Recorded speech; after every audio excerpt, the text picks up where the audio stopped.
What's up everyone? Welcome back to the channel. Guys, dissolution के मैंने आपको दो पार्ट्स कराए जिसमें डिसोल्यूशन के कॉन्सेप्ट्स का पूरा पोस्टमार्टम कर डाला भाई। एक एक चीज बहुत अच्छे तरीके से, कौन सा अकाउंट बनता है, कैसे बनता है, फॉर्मेट्स लिखवाए। आज मैं आपको एक प्रैक्टिकल क्वेश्चन कराने वाला हूँ, या मोस्ट प्रोबेबली दो क्वेश्चंस भी हो सकते हैं, डिपेंड करेगा, देखूंगा एक या दो क्वेश्चंस वो भी देखेंगे। बट आज की क्लास में हम क्वेश्चन करने वाले हैं और समझेंगे कि ये जो हमने बनाया था लास्ट क्लास में रियलाइजेशन अकाउंट, किस तरीके से एंट्रीज पोस्ट होती हैं, किस तरीके से क्वेश्चन आता है, कैसे हमें पोस्ट करनी है और फिर हमें उसको पूरे नंबर कैसे लेने हैं। तो आइए जल्दी से शुरू करते हैं और समझ ही लेते हैं कि किस किस तरीके से चीजें आगे बढ़ने वाली हैं। तो चलो जल्दी से लेट्स बिगिन। कॉपी पेन लेके आ जाओ, शुरू करते हैं डिसोल्यूशन के क्वेश्चन के साथ।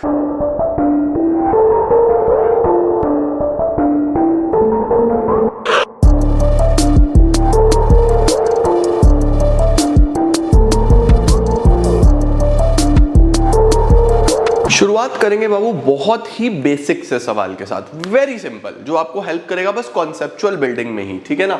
आप देखो किस तरीके से आपकी कॉन्सेप्ट बिल्डिंग होती है। क्वेश्चन कुछ इस तरीके से एग्जाम में आता है। देखो ए एंड बी दो पार्टनर्स हैं जिनका प्रॉफिट शेयरिंग रेशियो 3:2 था। कोई रेशियो चेंज नहीं हो रहा, कोई एडमिशन नहीं हो रहा, रिटायरमेंट नहीं हो रहा, डेथ नहीं हो रहा, डिसोल्यूशन नहीं हो रहा। डिसोल्यूशन तो हो ही रहा है ऑफ कोर्स। तो बाकी सारे पार्ट्स में रेशियो चेंज होता है, चेंज इन पीएसआर में, एडमिशन में, रिटायरमेंट में, डेथ में, हर केस में रेशियो चेंज होता था क्योंकि पार्टनर चेंज होता था। यहाँ पार्टनर चेंज नहीं होता बच्चों, पार्टनर सेम ही रहता है। फर्म ही डिसॉल्व हो गई है, बंद हो गई है फर्म, तो रेशियो एक ही रहने वाला है। फिर हमें एसेट्स और लाइबिलिटीज दिए हुए, मैंने आपको बताया था सारे एसेट्स जो बिक सकते हैं, जिनसे कैश की रिकवरी हो सकती है, वो रिकवर करेंगे। जो लाइबिलिटीज आउटसाइडर जैसे क्रेडिटर है, इसका पैसा देना है, पैसा देंगे। फर्दर नीचे कुछ ना कुछ एडजस्टमेंट्स दी होती हैं। लिखा हुआ है नेसेसरी अकाउंट्स बना के दिखाओ। तो आओ जल्दी से फटाफट से हम नेसेसरी अकाउंट्स बना लेते हैं। कौन कौन से अकाउंट्स हमें बनाने हैं जल्दी से। भाई तू थोड़ा सा उधर हो जा प्लीज, थोड़ा सा उधर हो जा भाई। ओ माई गॉड, थोड़ा सा, थैंक यू। चलो जी, अब हम बनाने वाले हैं बच्चों एक रियलाइजेशन अकाउंट, एक बनाएंगे रियलाइजेशन अकाउंट। दो पार्टनर्स थे तो कैपिटल अकाउंट बन जाएगा दो पार्टनर्स का। लो जी, पर्टिकुलर्स ए बी और एक बच्चों हमारा बनता है यहाँ पे बैंक अकाउंट। एक क्या बनेगा बेटा? बैंक अकाउंट बनेगा। सर बैंक अकाउंट क्यों? अरे भाई हिसाब किताब तो बैंक में ही करोगे सारा, है ना। तो partners capital account, bank account और रियलाइजेशन अकाउंट। दिस इज बच्चों द मोस्ट इंपॉर्टेंट थिंग जो आज हमें सीखनी है। अकाउंट बनाना आ गया, कहीं से कोई सवाल आ जाए तुम्हें कोई दिक्कत नहीं आने वाली, ठीक है। चलो भाई आ जाओ। सर एसेट्स कौन कौन से दिए हैं? देखो सबसे पहले बैंक बैलेंस। बैंक बैलेंस कहीं बिकना तो है नहीं, है ना, तो इसको तो छोड़ दो अभी फिलहाल। डेटर से पैसा मिलेगा, डेटर। स्टॉक बिक सकता है, मशीनरी बिक सकती है, लैंड बिल्डिंग बिक सकता है। तो debtor, stock, machinery, land building, सारे के सारे एसेट्स इधर ले आओ। To debtor, to stock, to machinery, to land and building. अब बच्चों जो प्रोविजन था डेटर का, प्रोविजन ध्यान रखना, डेटर यहां पे अपनी फुल अमाउंट पे आता है बिफोर प्रोविजन। प्रोविजन को इधर ब्रॉट डाउन किया जाता है क्योंकि प्रोविजन एक लायबिलिटी होती है, प्रोविजन फॉर डाउटफुल डेट्स। और जो बैंक का बैलेंस है वो सीधा बैंक अकाउंट में जाएगा क्योंकि वो तो ऑलरेडी हमारे पास पैसा है। बैंक एक एसेट है बच्चों, एसेट का ओपनिंग बैलेंस हमेशा डेबिट होता है, तो इसीलिए वो डेबिट साइड में आएगा। आओ अमाउंट लिखना सिखाता हूं आपको। देखो बैंक में तो 7,000 रुपए, डेटर इस वैल्यू पे जाएगा 40,000 पे, बाकी ये सब आ जाएंगे 54,800, 40,000, 1,20। 7,000 का बैंक बैलेंस है, 7,000 रुपए का बैंक बैलेंस है। उसके बाद डेटर कितने का था? 40,000, 54,800, 40,000।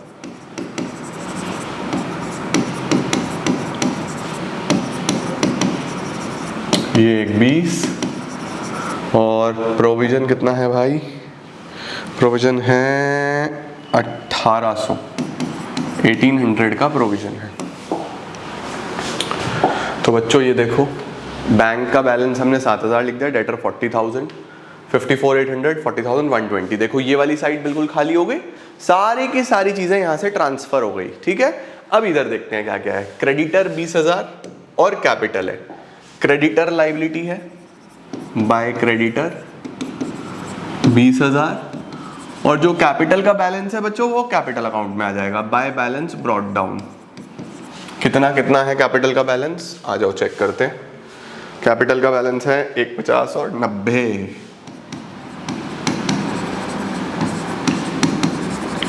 देखो बच्चों, पूरी बैलेंस शीट का स्वच्छ भारत अभियान करना बहुत जरूरी है। सबसे पहले तो क्लीनिंग कर देनी है, पूरी बैलेंस शीट खाली कर देनी है। अगर कोई रिजर्व होता, रिजर्व इधर डिस्ट्रीब्यूट कर देता मैं पार्टनर्स में हाथों हाथ। सारे के सारे एसेट्स जो कैश में कन्वर्ट हो सकते हैं वो सब यहाँ आ गए। सारी की सारी लाइबिलिटीज जिनका पैसा देना है वो यहाँ आ गई। वो सारे के सारे बैलेंसेस जो कैपिटल के हैं वो कैपिटल में चले गए। ठीक है, पहला स्टेप खत्म। ये पहला स्टेप है बच्चों, आप सबको सबसे पहले ये आना चाहिए। और इसमें है भी क्या, जो लेफ्ट में था वो राइट में उतार दिया, जो राइट में था वो लेफ्ट में उतार दिया। कैपिटल अपने घर में गया, बैंक अपने घर में गया, इन सबका कोई घर नहीं था, तो जिसका कोई घर नहीं उसका घर है रियलाइजेशन। समझे ना? ठीक है, समझ में आ गई बात? आओ जी, अब हमें क्या करना होगा बच्चों, पेन चेंज कर रहा हूं मैं। अगला स्टेप क्या है, ये सब एसेट्स बेचने हैं, और ये किधर बिकते हैं, इस साइड बिकते हैं। तो बाय बैंक जो एसेट्स बिकेंगे, लाइबिलिटी का पेमेंट इधर होगा टू बैंक, जो लाइबिलिटीज का पेमेंट होगा। ठीक है, अब देखते हैं एसेट्स कौन कौन से कितने कितने के बिके। देखो, partner decided to dissolve the firm, assets realised, stock 45 का बिका, machine 20% less than the book value. चलो, स्टॉक 45, स्टॉक 45, मशीनरी जो है बच्चों वो बिकी 20% less than the book value. Book value से 20% कम। बुक वैल्यू कितने की थी, 40,000 की। 40,000 पे 20% कम कर दो तो 8,000 कम कर दो तो 32,000 रुपए की मशीन बिक गई। ओके, स्टॉक का काम भी हो गया, मशीन का काम भी हो गया, और क्या क्या है। डेटर से कितना पैसा मिला भैया, डेटर से मिला 35,000। लैंड एंड बिल्डिंग के बारे में अभी आता हूं। डेटर से 35,000, डेटर से मिला बच्चों 35,000। लैंड एंड बिल्डिंग के बारे में क्या लिखा हुआ है, लैंड एंड बिल्डिंग के बारे में लिखा हुआ है, land and building 30,000 more than the book value. Book value से 30,000 ज्यादा। बुक वैल्यू का मतलब होता है बुक्स में कितने की है, 120, इससे 30,000 ज्यादा तो 150। देखो जी बच्चों, 4 एसेट्स थे, चारों की रिकवरी हो गई। डेटर से भी पैसा मिल गया, स्टॉक भी पैसा मिल गया, मशीनरी भी बिक गई, लैंड बिल्डिंग भी बिक गया, चारों एसेट्स बिक गए। अब बच्चों कई क्वेश्चंस ऐसे आप देखोगे जिसमें एसेट के बारे में क्वेश्चन साइलेंट होगा। सपोज लैंड एंड बिल्डिंग के बारे में क्वेश्चन साइलेंट होता, तो अगर एसेट के बारे में क्वेश्चन साइलेंट है, मैंने आपको लास्ट क्लास में लिखवाया था, तो वो आप देखोगे कि वो टेंजिबल है या इनटेंजिबल है। अगर लैंड बिल्डिंग है टेंजिबल, इसको बुक वैल्यू पे ही बेच दोगे, बिकना जरूर है, 120 को 120 में बेच दोगे। अगर इंटेंजिबल होता गुडविल तो हम मानते कि उसका कुछ नहीं मिला, वो जीरो हो जाएगा। ठीक है, तो ध्यान रखना, एसेट्स के बारे में अगर क्वेश्चन साइलेंट हुआ तो आपको सेल करना है। टेंजिबल है तो बुक वैल्यू पे, इंटेंजिबल है तो जीरो पे।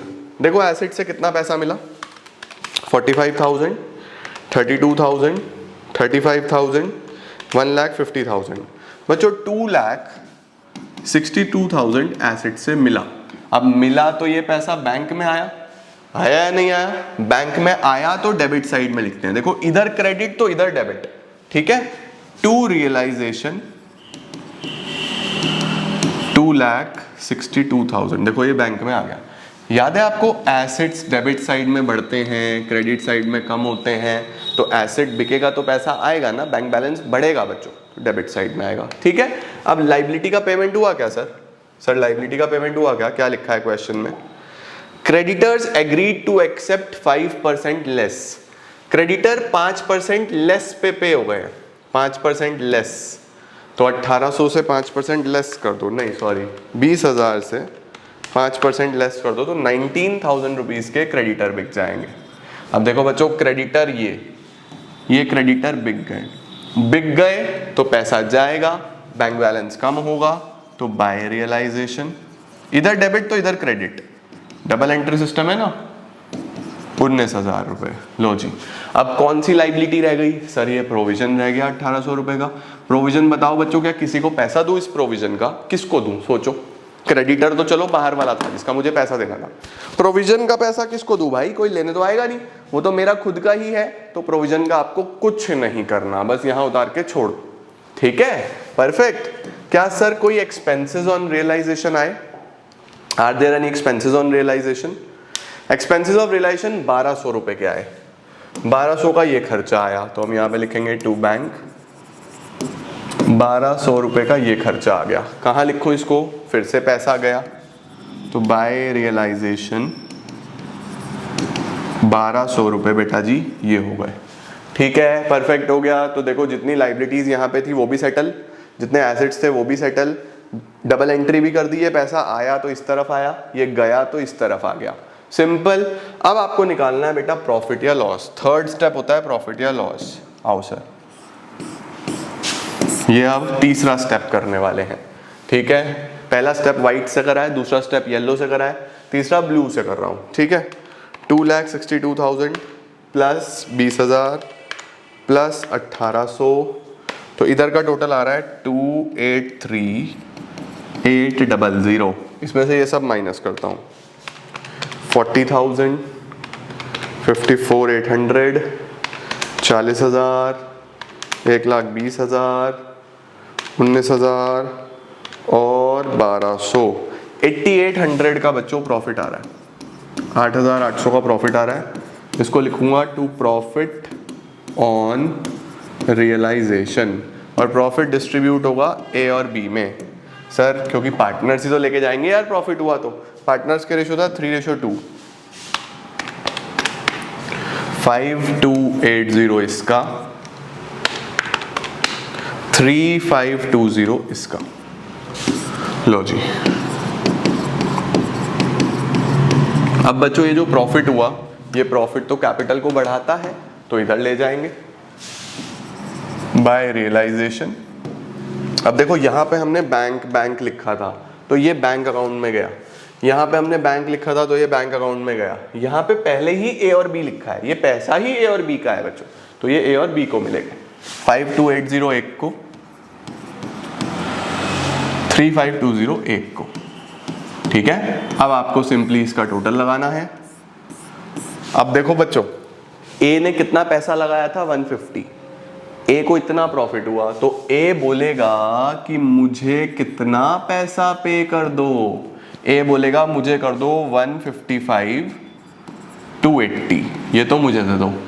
बी बोलेगा मैंने 90 लगाया था, ये मुझे प्रॉफिट हो गया, तो 93,520 मुझे दे दो।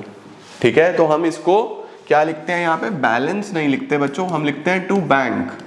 सर बैलेंस क्यों नहीं लिखते? बेटा बैलेंस निकाल के कहाँ लेके जाओगे? फर्म तो बंद हो रही है, तो अब तो हिसाब किताब करना है, सीधा पेमेंट कर दो, है ना।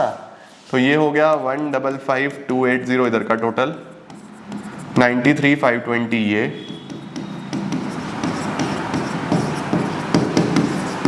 सही है। तो आपको सिंपली पेमेंट होगा तो बैंक बैलेंस कम होगा, तो इधर से लिखूंगा बाय ए बाय बी, ये सारा पैसा ए और बी को मिलेगा। 155,280 ए को, 93,520 बी को। अब देखते हैं बच्चों क्या बैंक में कोई बैलेंस बचेगा। सो देखते हैं। देखो शुरू से कितना था? 7,000 रुपए। 7,000 में से 262 के एसेट बिक गए, तो कितना हो गया? 269,000 हो गया। एसेट बेचे तो ये पैसा आ गया, ये पहले से था, तो 262 प्लस 7,000, 269,000 हो गया। अब इसमें से ये लाइबिलिटी का पेमेंट करा, ये एक्सपेंस का पेमेंट करा, तो 269 में से 19,000 लाइबिलिटी के गए, 1,200 रुपए लाइबिलिटी के गए, एक्सपेंस के गए, बाकी पार्टनर को पैसा दे दिया। कितना कितना? 155,280 एक को और 93,520 एक को। देखो कुछ भी नहीं बचा, जीरो। इसका मतलब क्या होता है बच्चों? अगर आपका बैंक अकाउंट टैली हो जाए तो सब ठीक है, नहीं तो कुछ ना कुछ गड़बड़ है। बात समझ में आई? क्लियर हुआ बेटा? सही हुआ या नहीं हुआ बेटा जी? ओके हो गया, डन है। सर अगर इसकी जर्नल एंट्री आई होती फिर हम क्या करते? लो पहले तो तुम इसका स्क्रीनशॉट लो जल्दी से, क्योंकि मुझे जर्नल एंट्री भी सिखानी है। अब जर्नल एंट्री मैंने आपको बताया था ना स्टेप वाइज होती है। सबसे पहली जर्नल एंट्री किस चीज की होगी? एसेट्स को ब्रॉट डाउन करने की। तो रियलाइजेशन के डेबिट में ये 4 एसेट्स आए, तो हम क्या लिखेंगे? रियलाइजेशन अकाउंट डेबिट टू कौन कौन से assets? To debtor, to stock, to machinery, to land and building. इनकी वैल्यू भर देना बच्चों। डेटर 40,000 का, ये 54,800 का, ये भी 40,000 का, ये 120 का। तो टोटल कितना? 120, 160, 2 लाख, 2 लाख 54,800। सबसे पहली एंट्री बच्चों एसेट्स ब्रॉट डाउन करने की, ये वाली, इसकी एंट्री करी मैंने। दूसरी एंट्री करता हूँ लाइबिलिटीज ब्रॉट डाउन करने की, इसकी एंट्री करते हैं। ये रियलाइजेशन के क्रेडिट में आया, तो क्या एंट्री होगी? Provision for doubtful debts debit, creditor debit to realisation. 1800, 20,000,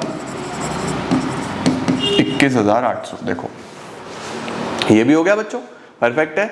liabilities brought down कर दी। फिर एसेट्स बेचने की एंट्री, ये एसेट्स बिके सारे के सारे 262 में, तो इधर आ जाएगा number 3 bank account debit to realisation. Bank to realisation कितना? 262,000। फिर आपने ये पेमेंट करी, तो रियलाइजेशन डेबिट टू बैंक, ठीक है। 19,000 रुपये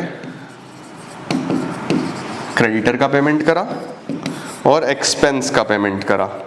एक्सपेंस का पेमेंट कौन सा करा? Realisation debit to bank. कितने के एक्सपेंस हैं? 1,200 रुपये के। लो जी, इसकी भी हमने एंट्री कर दी।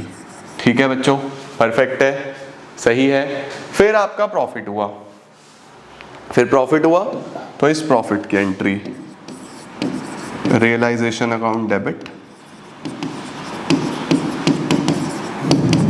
To A's capital to B's capital.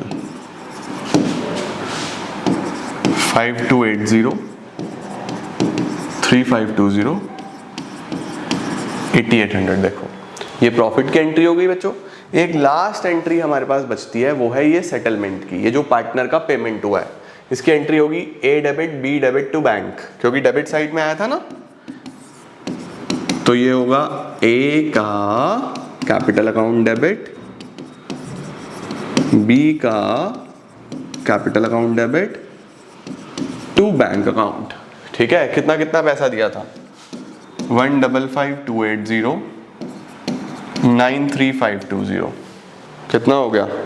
93520, 155,280, 248,800। देखो बच्चों, जर्नल एंट्रीज इस तरीके से होंगी। तो मैंने आप लोगों को पूरा क्वेश्चन देखो करके दिखा दिया, साथ साथ सारी जर्नल एंट्रीज भी करा दी। तो आपको पता होना चाहिए कि किस तरीके से हम, अगर नॉर्मल क्वेश्चन आएगा तो वो करेंगे, जर्नल एंट्री आएगी तो वो करेंगे, और कुछ बचता नहीं है, ज़्यादा से ज़्यादा रिजर्व और आएगा, वो और डिस्ट्रीब्यूट हो जाएगा, दैट इज इट। और कुछ नहीं है डिसोल्यूशन में, यही काम पूरे चैप्टर में करना है अब हमें। ठीक है, आज बेसिक बना लिया। अब नेक्स्ट क्लास में मैं आपको इसके कुछ टिपिकल क्वेश्चंस कराऊंगा और PYQs कराऊंगा जो सीधा एग्जाम में आए हुए हैं। ठीक है, क्योंकि ऐसे क्वेश्चंस करके फायदा नहीं है जो पेपर में आते ही नहीं है, उस पर क्यों टाइम खराब करना हमने। हम हमारा बहुत प्रीशियस टाइम उन सवालों पे लगाएंगे जो बोर्ड्स में आएंगे। ठीक है, तो अगली क्लास में आज प्रैक्टिस करो इस तरीके के सवाल। जो भी किताब तुम यूज करते हो खोलो, शुरू में 2-3 क्वेश्चंस जो दिए हुए ट्राई करो और उनको सॉल्व करके देखो। ठीक है, अभी लोन वाला मत करना जिसमें पार्टनर का लोन दिया हुआ हो, वो मैं कल की क्लास में कराऊंगा आपको। तो इतना काम पूरा करो, कल मिलते हैं कुछ और नई चीजों के साथ। तब तक all the very best, I am gonna see you all tomorrow. Till then see ya, take care, bye bye, keep growing, keep glowing and keep smiling.